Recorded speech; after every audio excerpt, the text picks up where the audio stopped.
Nagbabala ang nanay ni Catherine Bernardo laban sa fake news dahil sa mga rumor sa relasyon niya. Oh my gosh!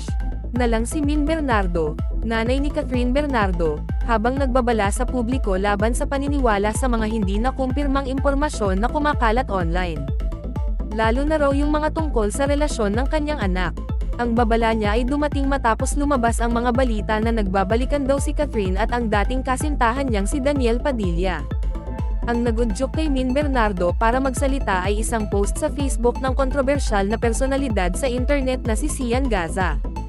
Sa post niya, sinabi ni Gaza na magkaibigan lang daw si Catherine at si Alden Richards, ang kanyang kapareha sa pelikula na Hello Love Again. Parang sinabi rin niya na hindi totoo ang balitang nagbabalikan na raw sila ni Daniel.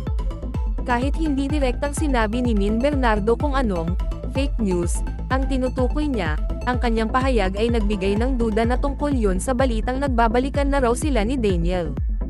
Ang malawakang pagkalat ng mga hindi nakumpirmang balita ay nagpapakita ng sobrang laganap ng mga chismis online at ang epekto nito sa mga tao, lalo na yung mga nasa publiko. Ang bilis ng pagkalat ng impormasyon online ay nagresulta sa isang kalagayan kung saan mabilis na kumakalat ang mga hindi totoo, at kadalasan ay walang nakumpirma. Ang artikulo ay nagbanggit din ng isang maikli at misteryosong post sa Instagram ni Alden Richards, na lalong nagpa-trigger ng mga haka-haka tungkol sa kanyang relasyon kay Catherine. Ang mensahe niya na, "Food for thought, mind your own business," ay binibigyang kahulugan ng iba bilang isang nakatagong tugon sa mga chismis.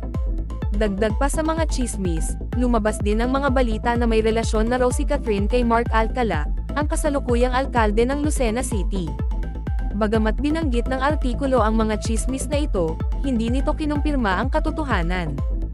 Ang pangyayaring ito ay nagsisilbing malinaw na paalala sa atin na kailangan ang maingat na pag-iisip at pag-check ng impormasyon sa panahon ng digital. Sa bilis ng pagkalat ng impormasyon, mahalagang mag-ingat at humanap ng mga maaasahang pinagkukunan bago magbigay ng opinyon o magkalat ng hindi nakumpirmang impormasyon.